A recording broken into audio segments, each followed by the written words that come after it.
Hey everybody, this is John with another installment of Think Culture, and today we're continuing the Sloterdijk Spheres trilogy. We're still in bubbles.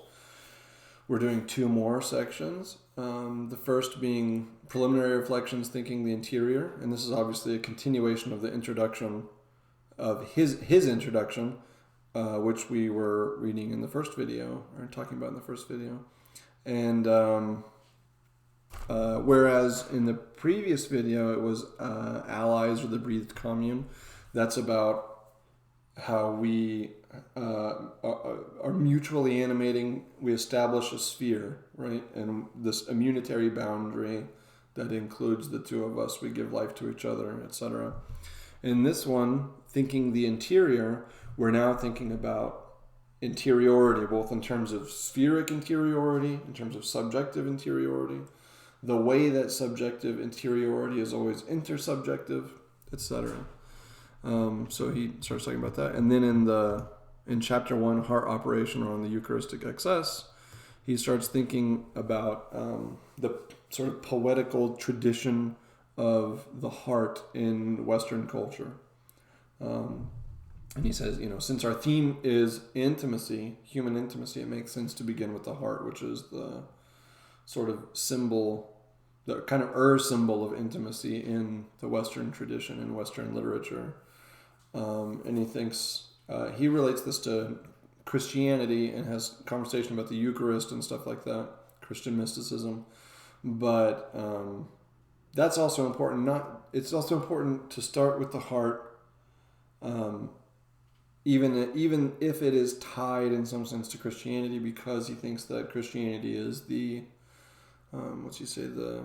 the personal religion par excellence, right? So it's a fitting domain to explore in order to understand intimacy, and the heart is sort of the central metaphor of intimacy there.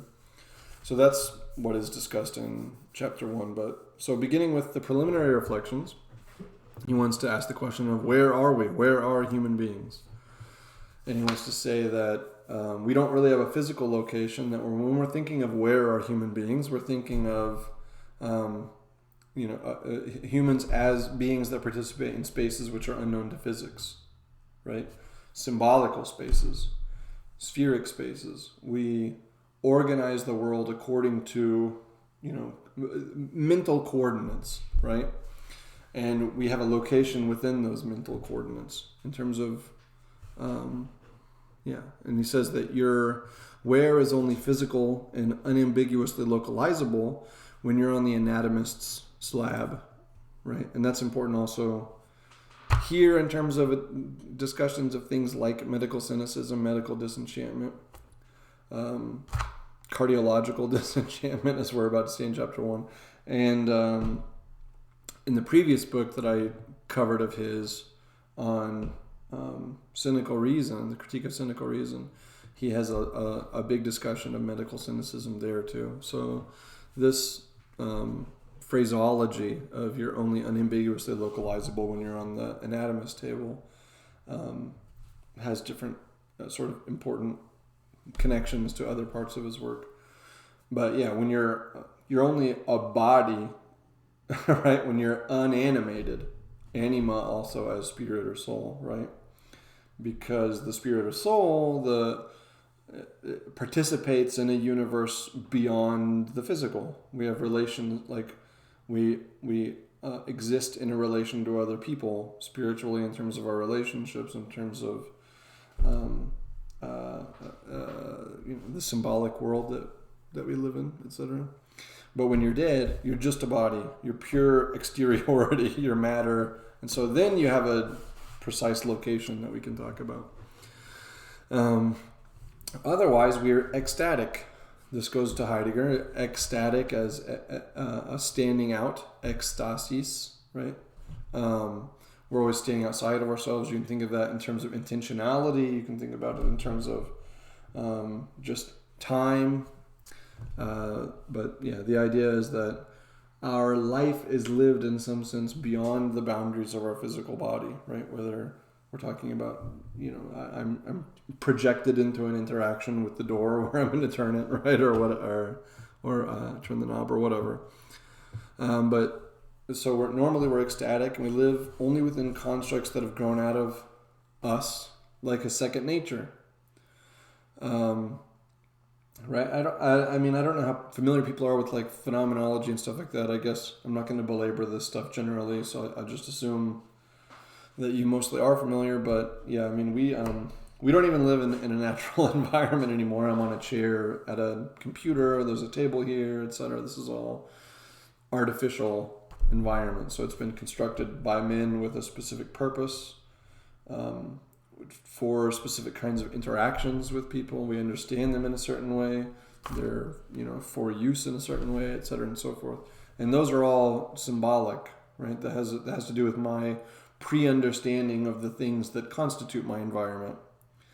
Like, and so he thinks that we tend to mistake the self-evidence of the world around us as natural in some sense. But even if I lived in the forest or whatever, like the way that I interact with a tree or other animals or try to tell time with the sun or whatever, that all has to do with, the symbolic order. That's all what I think about it. I don't interact with a tree as a tree. I interact with it as, as potentially having food up in it or having a canopy that I can hide from the sun or whatever. All those things, it's in the realm of ideas, right? And that's the world I live in. I live in a world in which I can understand the tree as a source of food, as canopy, as a source of wood that I can build a shelter with, etc. and so forth, right? Or as connected in some sense to the funereal rites of my community or whatever. But that's the environment we live in ecstatically. We're held out into that world. We live in that world, but it's grown out of us because it's symbolic, and it's grown out of us like a second nature. That's the real nature of that we live in. That's what's natural to us, is this sort of symbolic second order nature or whatever. And so he's like, our worlds are sort of propped up on the earth somewhere, but they're not natural. And, they're super loaded with, with language and ritual and meaning and, all these sorts of things. And so then he starts to talk about psychology. And he's like, one of the insights of modern psychology is that from the first, it draws a line dissolving the individualistic semblance that attempts to understand individuals as substantial ego units that voluntarily interact with one another like members of a liberal club, right? As though I'm like this self-contained person with my own ideas and desires and all that kind of stuff, and I come and interact with you and you have your own desires and everything. We're totally separate, and we form some kind of contract. We negotiate with each other how we're going to interact with each other or whatever. He's like, modern psychology. He mostly means psychoanalysis. When he talks about psychology, it seems to me. But he's like, its insight is that it totally dissolves this idea. And instead, it starts doing this sort of strange geometry of talking about how we arrange ourselves into symbolic orders, and we're taken up into the shared activity of arrangement with and by others. We furnish our own mental spaces with inner parties, excluding them, containing them, and being contained and excluded by others. So that we're only subjects to the extent that we're partners in a divided and assigned subjectivity. And he starts talking about how there's kind of the basic neurosis of Western culture is this liberty neurotic position, he says, in which subjects can't conceive of themselves as contained, restricted, occupied, encompassed. And so we have this dream of a subject that watches and names and owns everything and never lets anything else appoint it or own it, even God. And he starts thinking about this atheistic dimension, which he wants to connect to individualism and Satanism eventually. This is kind of a preface to that, a foreshadowing of that. And so because of that, we have this recurring dream of an all-inclusive monadic ego orb whose periphery is his own thought, right? This interest-maximizing individual person who can learn everything and do everything and know everything, and everything exists as an object for me over which I'm a subject and all that kind of stuff. And he says that the flip side of this kind of panoptic egotism fantasy is the Jonah Complex, in which we attempt to place ourselves in a homogeneous sphere containing everything in view around ourselves. And he talks about this dream or something of a person like swinging on a swing set inside of a whale, like Jonah inside of the whale, swinging on a swing set, with the idea being like, no matter how much I exert myself or what I do or whatever, I'm always going to be safe and sound in this protective shell, and no threats can come from the outside. There is no outside. And so he thinks that actually both of these are fantasies that involve the annulment, neuroses that involve the annulment of the difference between inside and outside. That's like the object of both of them. Whether you're this, sort of omnipotent ego point that contains the world, that the world is all my object for manipulation or whatever, and nothing gets into me. I'm self-contained. There's no possession of me. I can't be somebody else's object or whatever, right? I'm the super subject. There's that fantasy in which there's no external threat or anything that can invade, right? And then there's the Jonah Complex fantasy, which is the same sort of thing, which is I'm protected in the shell and nothing could ever get in or out, right? So both of them are about eliminating the difference between inside and outside.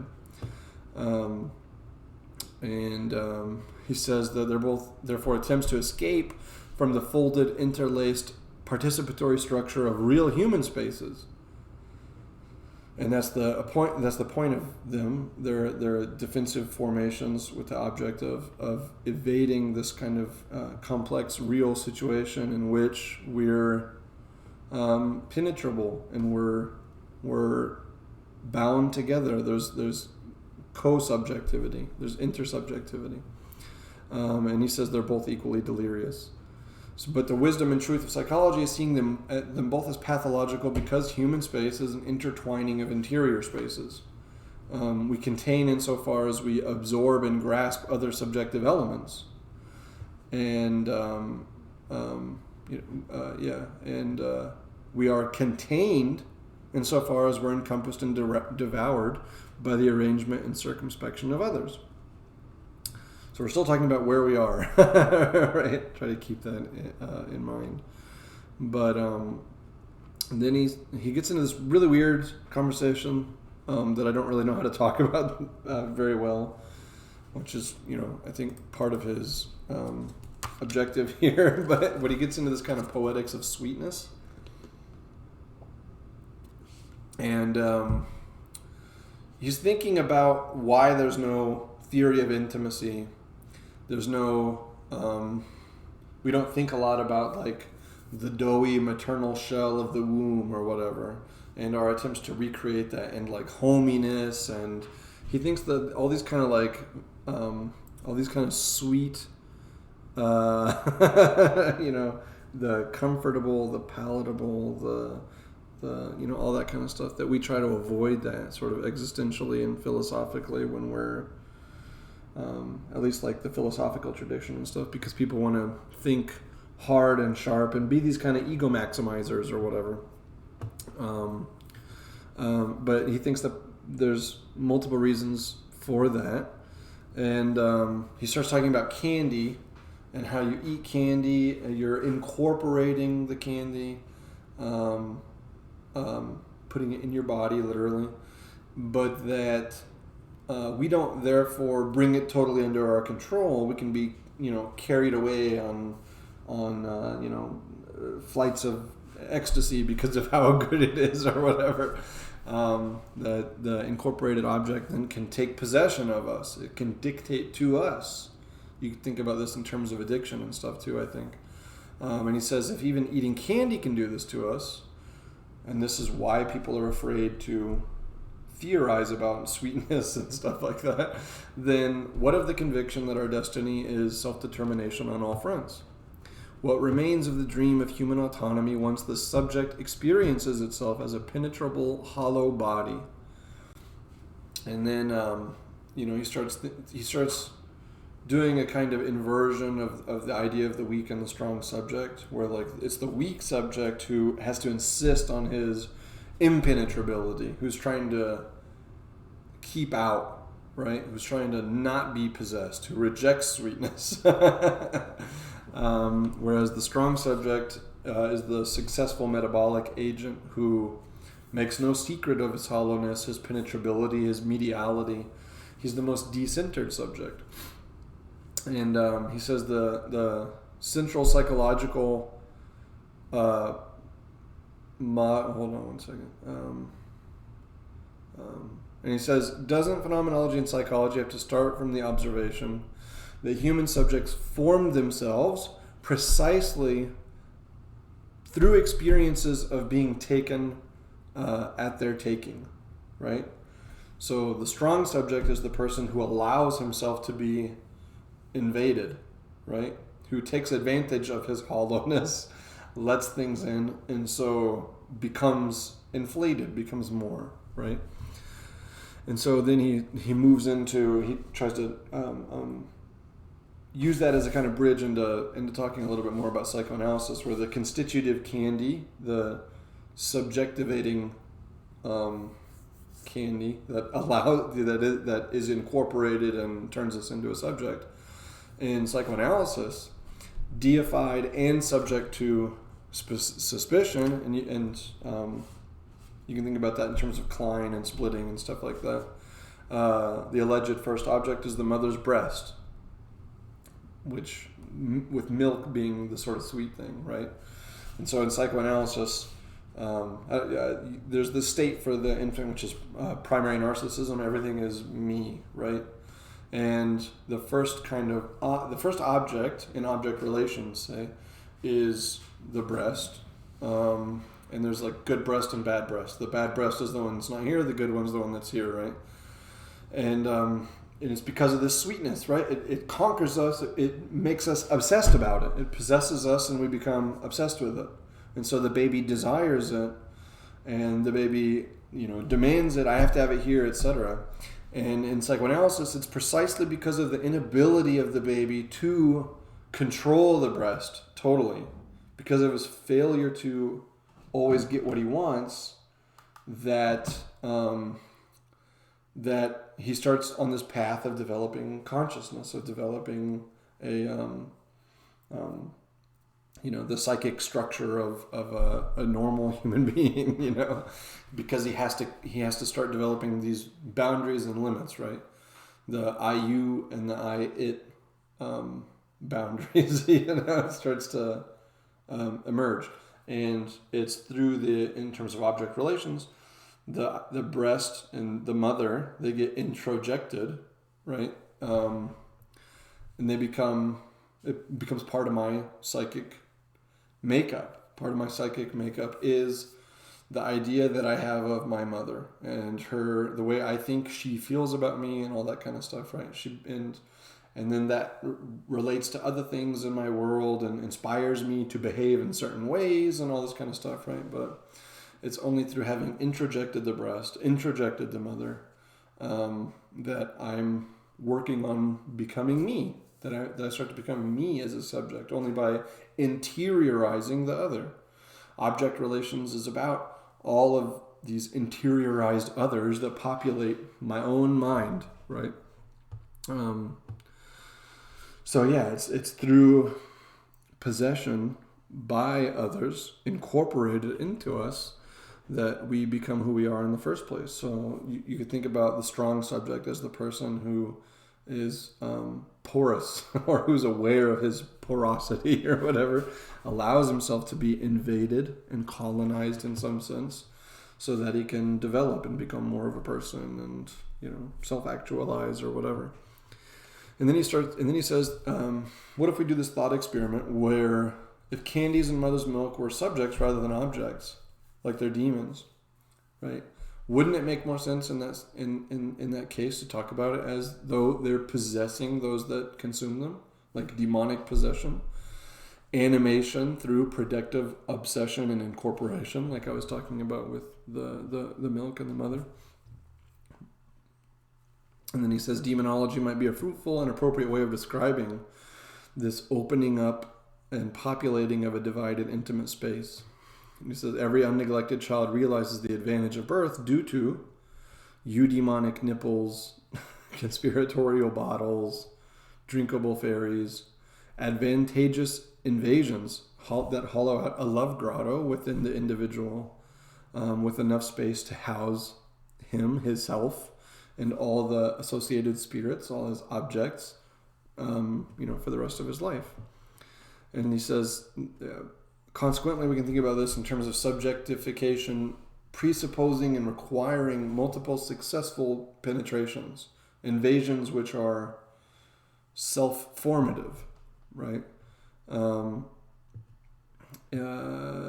Interested devotions to life-enriching intruders. And he says this book is a journey through that process, through understanding what that means, what it means to be a subject in that sense, etc. And he says that it's not merely metaphorical, and access to it is not through a listening technique like in depth psychology or something. We're doing phenomenology.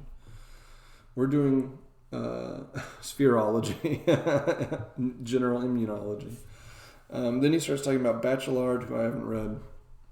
So forgive me if I if I have some element of this sort of wrong or something. But he talks about Bachelard, and he says that Bachelard's investigation of material imagination is indispensable, and that specifically Bachelard's phenomenology, that in his phenomenology said that the reason that we experience dream spaces and stuff in the way that we do is because it seems as if the unconscious itself knew a Parmenidean sphere as the symbol of being. Sloterdijk says we're going to develop that further, and that that's an important insight. It tells us a lot, and Bachelard's on the right track here, but he thinks that it's ultimately wrong because the consubjective intimate sphere can originally by no means be a eucyclic or Parmenidean structure, because the primitive mental orb, unlike the beautifully rounded philosophical one, doesn't have a center of its own that radiates and collects everything, but two epicenters that evoke each other through resonance. Right? My mom, just to go back to the psychology example, my mom interacts with me. Her interactions with me are predicated on her having a certain idea of me. I'm an object within her psychology, right? And her interactions are predicated on how she understands me then, and how I help to populate who she is. And then she interacts with me accordingly, and those interactions help to form my idea of her and my interiorization of her, and then that as a consequence is part of my psychic makeup, etc. and so forth. So there's this constant interpenetration, cyclical interpenetration that's going on here. There's two epicenters, he thinks, and that's like subjectivation is the resonance of these two epicenters. So then he moves on to chapter 1, heart operation, or on the Eucharistic excess. And he says that, as I said, it's natural for Europeans to begin an inquiry into the nature of the intimate with the heart, viewed as the central organ of internalized humanity, even in the era of its transplantability. He says that's not an anthropological or historical universal, but in the domain of Christendom, the personal religion par excellence, the intimate is associated with the heart. Intimacy is associated with the heart, the twin intimate space. And so then he starts talking about some stories and things like that. He starts talking about a story from the 14th century. Let me see if I can find it here. A story from the 14th century where, actually this is probably making a lot of noise on the microphone, right? I'll give it up. Sorry. There's a story he talks about in which there's this kind of forbidden love, and the husband finds out about it or whatever, and he cooks this knight's heart and forces his wife to eat it, right? And he talks about this as a kind of perverted, heretical communion, right? And there's a kind of transubstantiation where the heart of the knight becomes one with this woman. So in some sense, there's a kind of mystical union which is achieved by the husband's attempt to get one over on her or whatever, and that their love is completed because they become two in one body. He doesn't talk about this, but you could think about it also in terms of the hermaphroditism and the ancient Greek myth about love, right? Where we were originally one body, and then we get split apart. We have this desire to unite with one another. That's why romantic love and things like that exist. We want to achieve this prior unity.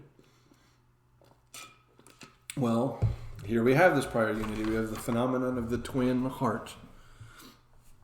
So it's the connection of these hearts together that produces love, or that's a symbol of love, or something like that. And then he compares it to mystical theology, and there's a lot of stuff like in the history of Christian mysticism with like drinking the blood of Christ and stuff like that. The idea of transubstantiation itself, I consume the body of Christ, right, in order for me to be part of the Christian community. We're formed into a community in that way. Hold on. But yeah, we have this idea that that to love someone means to offer yourself up for consumption by them, right? It's because of he loves this woman, this knight does, and so that love means take me into you. Let's be united. Let's be one. Let's be connected. Let's be consubjective. Let me see here. Sorry. He talks about the Christian mystic Catherine of Siena, who received the heart of Christ to replace her own. That's the idea of mystical union, to become, two. They're co-subjective. She gets filled entirely with Christ, right? Hollows out everything that she is. She becomes a nothing, so that vacuum can bring Christ in. They also talk about he also talks about this kind of alternative fantasy version or experience with her, where Jesus is wounded. His wound is turned into a milky tit from which she drinks the blood from that flows out of his heart, and that goes into her, right? And he uses this to then jump into a talk about Ficino, who was a Renaissance humanist. I did another video about Petrarch before. Ficino is another one of these very important Renaissance humanists. He was a Neoplatonist. I think he translated the full corpus of Plato for the first time since those works had been lost.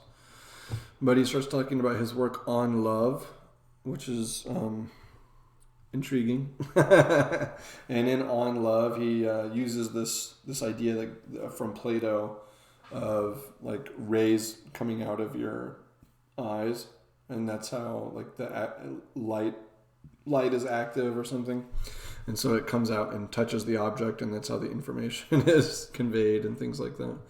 And he talks about there's a love story like that in which Phaedrus looks into, and so the ray comes out of his eye, it goes into Lysias's eye, and then it goes down to Lysias's heart, turns the stone heart into the blood or heart of Ficino or Phaedrus, and he calls this fascinatio. It's like a bizarre form of enchantment and toxicosis, is what he says.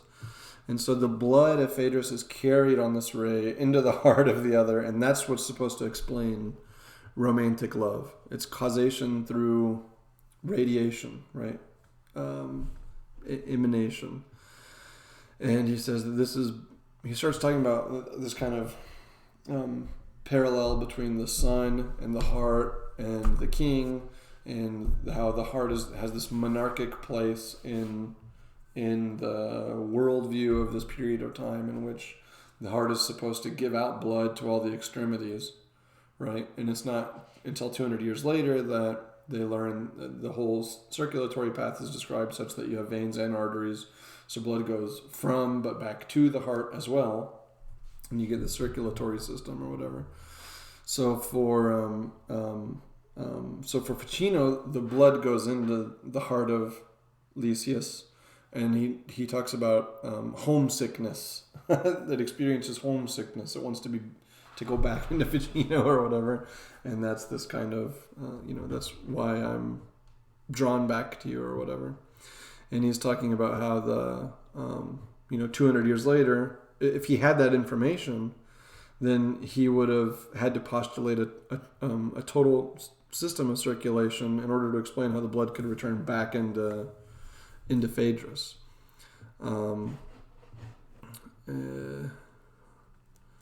This reminds me of like transference love and stuff like that.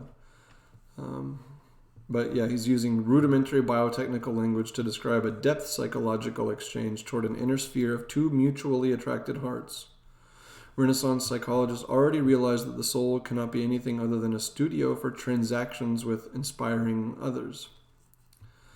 Then he starts talking about medicine, and this is kind of the medical cynicism stuff, the idea that you have this body on the slab, and that really gives you the impression that bodies are singular, that they're unrelated, that they're complete, etc. and so forth, right? So there's like this anatomical knowledge that is part of or incorporated into the kind of ideology of individualism.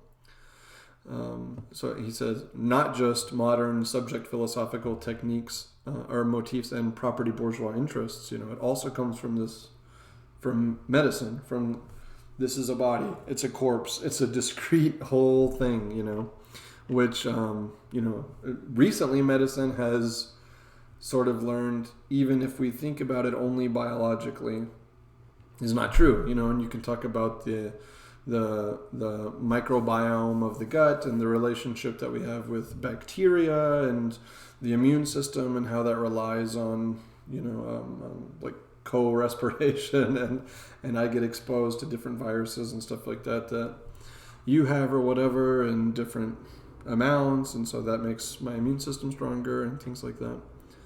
That there's a kind of symbiotic relationship even within the body, and then the proper functioning of the body as an individual unit relies on having been invaded by other life, right? And being constituted by other life. We know that kind of stuff from medicine now,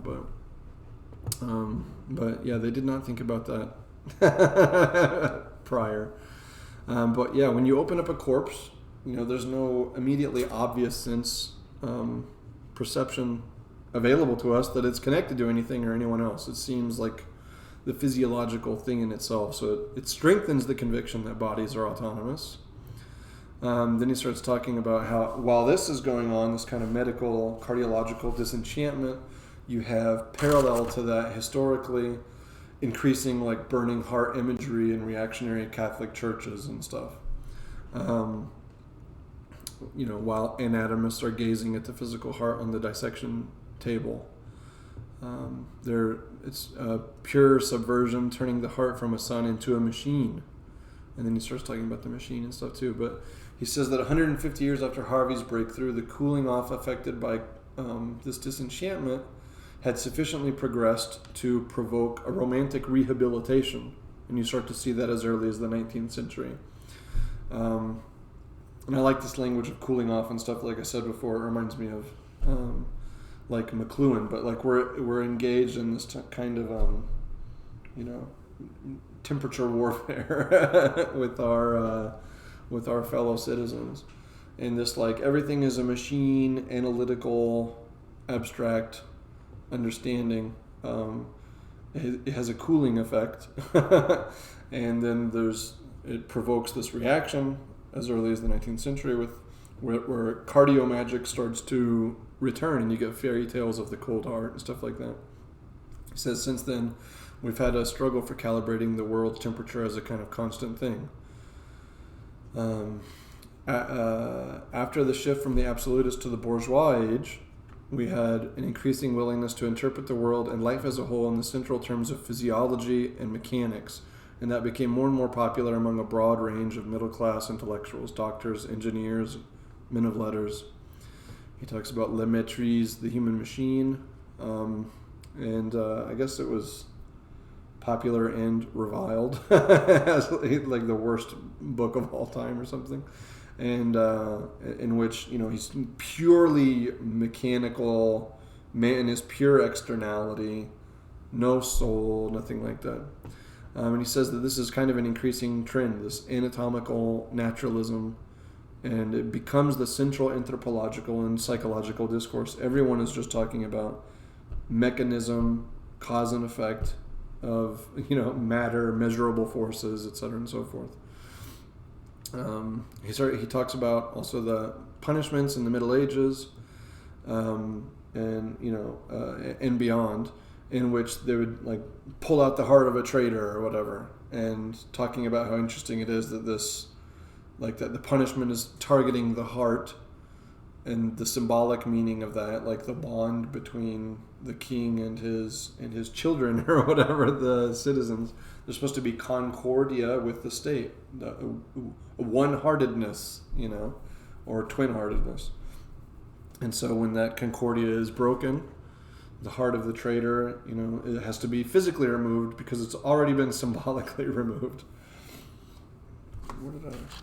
Sorry about that. So he suffers expulsion, literalized, from the cardial shared sphere of him and his fellow citizens. And he says that I think we can leave it at there, actually. Okay, so that's those two sections. I hope that was somewhat intelligible. As I said, it's kind of difficult to turn this into a kind of short, hopefully kind of short presentation. I hope that was interesting and enjoyable and everything. If you have any questions or comments or criticisms, I'd love to hear them. Leave them in the comments. Share, subscribe, whatever. And remember not to simply react, but to think culture. Next time we'll get to, I guess, the next two sections or something. Take care.